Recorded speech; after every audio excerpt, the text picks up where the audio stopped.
प्रचार होगा।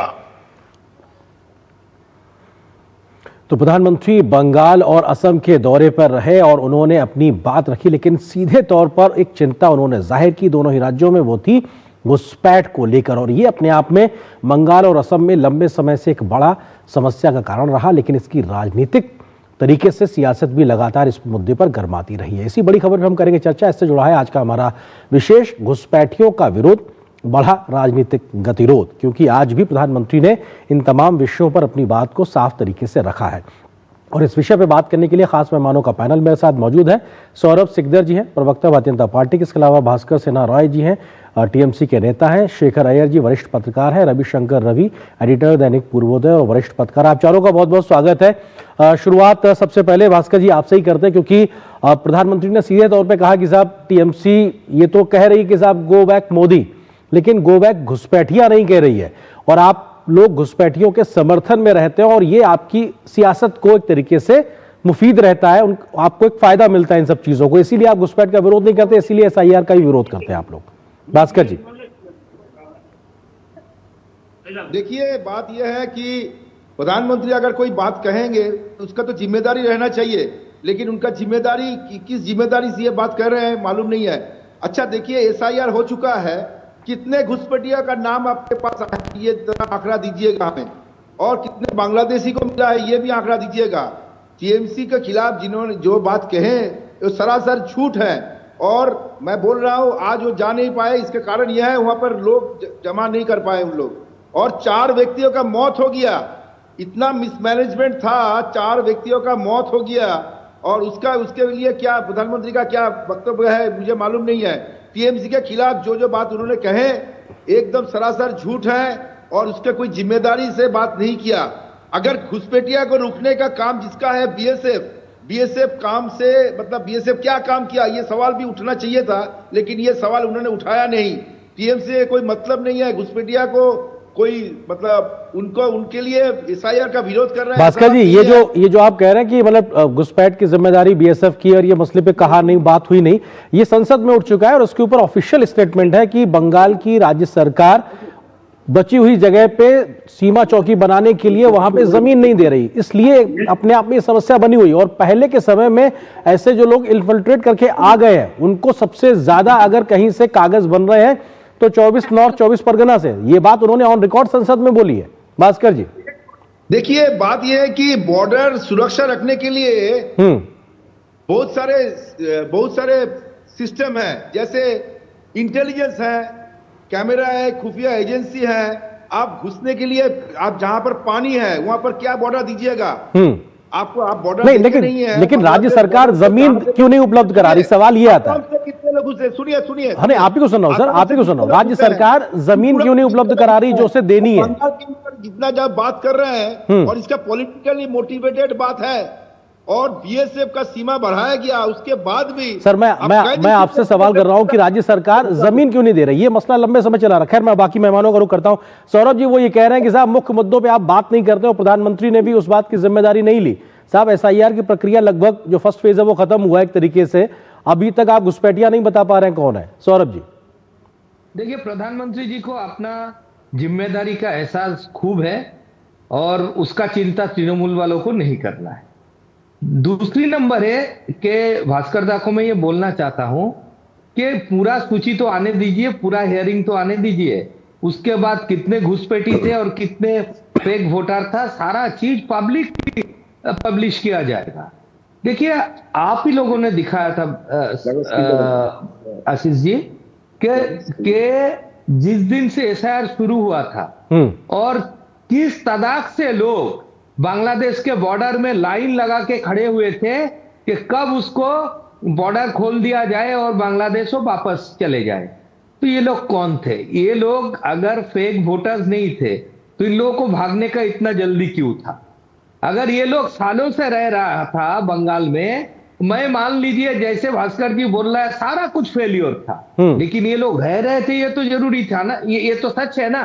तो सच होने के बावजूद भी ये लोग अगर फेक वोटर नहीं था तो ये लोग क्यों वापस भाग नहीं तो सौरभ जी वो कह रहा है अगर ये आए भी हैं लोग जो इन्फिल्ट्रेटर है, घुसपैठी है, तो बीएसएफ की जिम्मेदारी है, केंद्र में आपकी सरकार, वो कह रहे साहब आप लोग जिम्मेदार उसके लिए। सौरभ जी, माननीय गृह मंत्री जी बयान देके बोला है कि सारे भारत में जहां जहां बॉर्डर है सब जगह पे फेंसिंग हो गया, बंगाल का 580 किलोमीटर खाली बाकी है। क्यों? कि बंगाल गवर्नमेंट ने जमीन नहीं दिया, जो आप अभी बोल रहे थे। अब जमीन इसीलिए ना नहीं दिया कि वहां से घुसपैठ हो, ये बंगाल गवर्नमेंट मांग रहा है। देखिए बीएसएफ जैसे ही एक्टिव हो जाता है, ऐसे में आपको सैकड़ों घटना का उदाहरण दे सकता हूं कि बीएसएफ जवान को बंगाल पुलिस पकड़ के थाने में लेके गया क्योंकि वो घुसपैठी पकड़ने के लिए गांव में घुस गया था। यहाँ पे प्रोटेक्शन दिया जाता है घुसपैठियों को। वहां के बाद कैसे मैकेनिज्म क्या है कि उसके बाद क्या है कि वहां का पंचायत सदस्य से एक सर्टिफिकेट लेके उसका पैन कार्ड बनता है, राशन कार्ड बनता है, राशन कार्ड के आधार पे वोटर कार्ड और आधार कार्ड बनता है और पूरा इंडिया में फैल जाता है। फिर ठीक है शेखर अय्यर जी, ठीक है सौरभ जी, ओके, यही जो है तृणमूल कांग्रेस का शेखर अय्यर जी, इसी वोट से ममता बनर्जी जीतते हैं। भास्कर जी बाकी मेहमानों भी, भास्कर जी बाकी मेहमान, मैं आता हूं आपके पास। मैं आपसे शुरू किया तो मैं आऊंगा आपके पास में। शेखर जी सवाल यही कि क्या पश्चिम बंगाल में इन्फिल्ट्रेशन घुसपैठ की समस्या लंबे समय से होने के बाद बहुत सी चीजें पब्लिक डोमेन में स्टैब्लिश हो चुकी हैं, ये कैसे हुआ, कैसे हो रहा है और कौन इसके पीछे है? राजनीतिक संरक्षण क्या बंगाल में साफ तौर पे मिलता है? इसकी वजह से ये एक तरीके से घुसपैठ और घुसपैठिए फल फूलते हैं। हरिद्वारी इस विषय पे कोई संदेह नहीं है।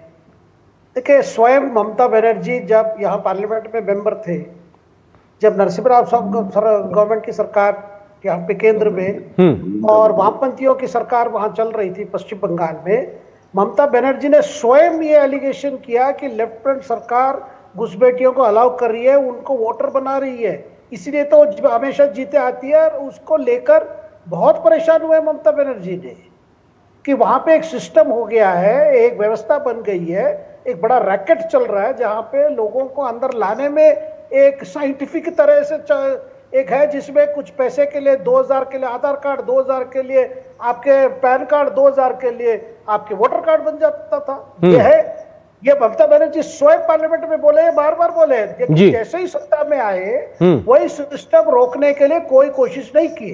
वही सिस्टम उनको लग रहा था कि तृणमूल के लिए यह भी सुविधा है। ये सच बात है, ये बंगाल के सब लोग बोलेंगे। उसका उदाहरण भी मैं दे देता हूं। जितने बॉर्डर के जितने जिले हैं वहां पे जनसंख्या किस तरह बढ़ी है, किन लोगों की बढ़ी है, और जब भी बीएसएफ कोई कार्रवाई की है उन पर कुछ लोगों को उत्साह करके किसने अटैक करवाया है, ये सारे कई घटनाएं, स्मगलिंग रोकने के समय क्या हुआ है और लगातार किस तरह वहां पे बीएसएफ को किस तरह कोऑपरेशन मिली है लोकल अथॉरिटी से, ये सारी चीजें हैं। और सबसे बड़ी बात है, देखिए ये एसआईआर को विरोध करने का कारण क्या था? अब देखिए एसआईआर कंप्लीट हो चुका है जी, अब हर कॉन्स्टिट्यूएंसी में निकला है। भाई देखिए केवल एसआईआर घुसपैठियों को डिटेक्ट करने के लिए नहीं था, ये केवल जो जेन्युइन भारतीय नागरिक है वही वोट कर सकते हैं, ये हमारे संविधान में है। इलेक्शन कमीशन को ये पावर दिया गया है, जो जेन्युइन इंडियन सिटीजन है और जो जीवित है। देखिए दूसरी बात, जो जीवित है, लेकिन कई लोग जो डेड एंड गॉन है उनका नाम था और उन पर वोट गिर रहा था। बिल्कुल, और शायद वोटर लिस्ट की शुद्धिकरण के लिए पूरी प्रक्रिया की बात चल रही है। मैं आता हूं आपके पास में। रविशंकर रवि जी हमारे साथ में जुड़े हुए हैं, एडिटर हैं दैनिक पूर्वोदय के वरिष्ठ पत्रकार। क्योंकि असम में भी प्रधानमंत्री ने जब अपनी बात रखी है तो साफ तौर पर असम जैसे राज्य में घुसपैठ का मसला और जिसको लेकर राजनीतिक बयानबाजी के इतर भी सुप्रीम कोर्ट तक में मामला गया और कई प्रकार की बातें स्टैब्लिश एक तरीके से हुई हैं, लेकिन अभी भी एक प्रकार का राजनीतिक संरक्षण कहीं ना कहीं लंबे समय से, दशकों से दिखाई पड़ता रहा है। रवि जी, आपको लगता है कि एक पूरा मसला है, पूरा एक इतिहास है और अभी मौजूदा की राजनीति भी कहीं ना कहीं घुसपैठ के मसले के इर्द गिर्द असम में घूम रही है? जी बिल्कुल, और इस बात को प्रधानमंत्री ने खुद अपने भाषण में कहा कि किस तरह से जो घुसपैठी असम में आए हैं उन्होंने जंगलों पर कब्जा कर लिया है और कई महत्वपूर्ण क्षेत्रों में, इवन श्रीमंत शंकर देव की जो जन्म स्थली है बटरदवा, वहां पर भी काफी ज्यादा अतिक्रमण हो गया था। उस अतिक्रमण को हटाया गया है और माननीय गृह मंत्री आने वाले हैं बटरदवा के विकास पर। तो प्रधानमंत्री ने जिन बातों को रेखांकित किया है वह बहुत हद तक यहाँ पर चीजें दिखती हैं, निश्चित रूप से इस सरकार ने घुसपैठियों के खिलाफ और उनके अतिक्रमण के खिलाफ लगातार काम किया है और उसके परिणाम भी सामने आए हैं। लेकिन उसके लिए जो एक लिटिगेशन का मामला है, हर चीज में लिटिगेशन, सुप्रीम कोर्ट तक पहुंच जाना, उससे प्रक्रिया जरूर धीमी हुई है। लेकिन फिलहाल असम में जिस ढंग से घुसपैठियों के खिलाफ कार्रवाई हो रही है और जिस ढंग से यहाँ पर लगातार संदिग्ध वोटरों की सूची का काम, यहाँ पर एसआईआर तो नहीं है लेकिन स्पेशल डिवीजन का भी काम चल रहा है, तो निश्चित रूप से स्टेप बाय स्टेप चीजें अब बदल रही हैं, माहौल बदल रहा है। यहाँ पर जो सीमा, अंतर्राष्ट्रीय सीमा से जो जुड़े हुए इलाके हैं, वहां पर लगातार बात हो रही है कि जो एनआरसी असम में हुआ था उसका पुनरीक्षण की जरूरत है। प्रधानमंत्री के इस बयान में इस बात का स्पष्ट, पूरी तरह से स्पष्ट था जी, किस तरह से घुसपैठियों ने जो असम की जो सांस्कृतिक पहचान है, जो धार्मिक पहचान है, उस पर भी किस तरह से हमला किया है और उससे कैसे बचने की जरूरत है और उन्हें बचाने के लिए तरह तरह के जो राजनीतिक षड्यंत्र चल रहे हैं उससे असम के लोगों को कैसे सुरक्षित, बिल्कुल, और डेमोग्राफी भी कैसे बदली है वो भी साफ तौर पे स्थापित है। भास्कर जी, एक बार फिर से आपके पास आता हूं और बात तो बंगाल में घुसपैठ की करते हैं। जो बात शेखर जी ने कही बहुत महत्वपूर्ण है कि ममता दीदी जब सरकार में नहीं थी, सीएम बनने से पहले, उस वक्त वो सीधे तौर पर इस पूरे मसले पर, घुसपैठ के मसले पे मुखर होती थी। अब उनका डबल स्टैंडर्ड दिखाई पड़ता है, वो दोहरा तरीका दिखाई पड़ता है। अब वो इस पूरे मामले पर एक वोट बैंक की राजनीति करती दिखाई पड़ रही है। संसद में उन्होंने बयान दिए सारी चीजों के। भास्कर जी, अच्छा, घुसपैठिया कहां से घुस रहे हैं? आसाम से नहीं घुस रहे हैं, त्रिपुरा से नहीं घुस रहे हैं, सिर्फ आपको बंगाली दिखाई देता है। सर, आप बंगाल को सरकार का रिप्रेजेंटेशन कर रहे हैं, मैं इसलिए आपसे सवाल कर रहा हूं ये वाला। मैं बोल रहा जी हूं। हाँ, और आसाम से घुस के बंगाल में घुस जाते हैं, त्रिपुरा घुस के बंगाल में घुस जाते हैं। मतलब आप मान रहे हैं ना सर? नहीं, आप मान रहे हैं ना कि है बंगाल में घुसपैठिए? तो अगर है तो इसकी जिम्मेदारी किसको लेना पड़ेगा? वही बात, ये राज्य और केंद्र मिलके देश के विरोधी लोगों को निकालेंगे। सर, इसमें सियासत क्यों? भास्कर जी, वही बात है ना, इसमें सियासत क्यों? राज्य और केंद्र मिलके उसको निकालेंगे, राज्य सरकार वो सहयोग करती नजर नहीं आती। हम लोग आज भी नहीं चाहते हैं कोई घुसपैठिया रहे, लेकिन ये घुसपैठिया को निकालने का जिम्मेदारी क्या हम लोग लेंगे? राज्य सरकार लेंगे या केंद्रीय बीएसएफ का डिपार्टमेंट लेंगे? जी, ये जो है ना, आप घुसने देते क्यों? अब असम में ये कहिए। ठीक है सौरभ जी, वो कह रहे हैं कि साहब त्रिपुरा से और असम से भी घुसपैठ हो रही है, सिर्फ बंगाल ही पे ही निशाना क्यों? जल्दी से सौरभ जी। सर, हम तो ये कहते हैं कि बंगाल पुलिस जितने घुसपैठियों को चिन्हित करके देगा, ये जिम्मेदारी लेके कहता हूं, उसमें 100% हम वापस पुशबैक करेंगे। हाँ, बंगाल पुलिस देश के लिए काम करे ना जी, वो बंगाल पुलिस भी तो देश का हिस्सा है। अगर घुसपैठिया है, भास्कर जी जब मान रहा है, तो बंगाल पुलिस क्यों उसको चिन्हित करके बीएसएफ के हाथ में नहीं देते? वो 100% उसको पुशबैक करेंगे जी। दूसरी बात है, जहां पे त्रिपुरा और असम की बात हो रहा है जी, यहाँ पे गंगा उल्टी बह रहा है, वो बंगाल होकर त्रिपुरा और असम जाते हैं। असम और त्रिपुरा से घुसपैठ ठीक है, थोड़ा समय सीमित है। शेखर जी, जल्दी से, शेखर जी, इस राष्ट्रीय समस्या पे क्या राजनीतिक बयानबाजी होगी, एक समाधान भी निकलेगा? शेखर जी, देखिए, समाधान बहुत जरूरी है। और मैं दूसरी बात यहाँ पे बताना चाहता हूँ, हरेंद्र जी, ये जो मुहिम केंद्र सरकार ने चलाई है, ये कतई बांग्ला भाषा बोलने वाले के खिलाफ नहीं है जी, क्योंकि बार बार ये कोशिश की जा रही है कि बांग्ला बोलने वाले के खिलाफ है। ये बांग्ला बोलने वाले के खिलाफ नहीं है। जो घुसपैठ बांग्लादेश से आए हुए हैं, हो सकता है वो बांग्ला बोलते होंगे, लेकिन बात उन्हीं की है। क्योंकि बार बार तृणमूल कांग्रेस की तरफ से, ममता बनर्जी की तरफ से ये कोशिश हुई है, भाई ये तो बांग्ला भाषा बोलने वाले के खिलाफ है, हमारे पश्चिम बंगाल के लोगों के खिलाफ है। इस तरह की बातें भी की बिल्कुल, ये जी बिल्कुल, ये जो मैं मानता हूँ ये अच्छी बात नहीं है, ये सरासर भ्रम फैलाने के काम है। जी रविशंकर जी, जल्दी से, क्योंकि असली हक तो जो असम के मूल निवासी हैं उनका मारा जा रहा है इस घुसपैठ के चलते। वो एक जो पूरी पहचान है वो छिनती जा रही है, और इस पहचान का नुकसान असम के मूल निवासी, चाहे वो मुस्लिम ही क्यों ना हो, उनके भी साथ एक तरीके से गलत ही हो रहा है।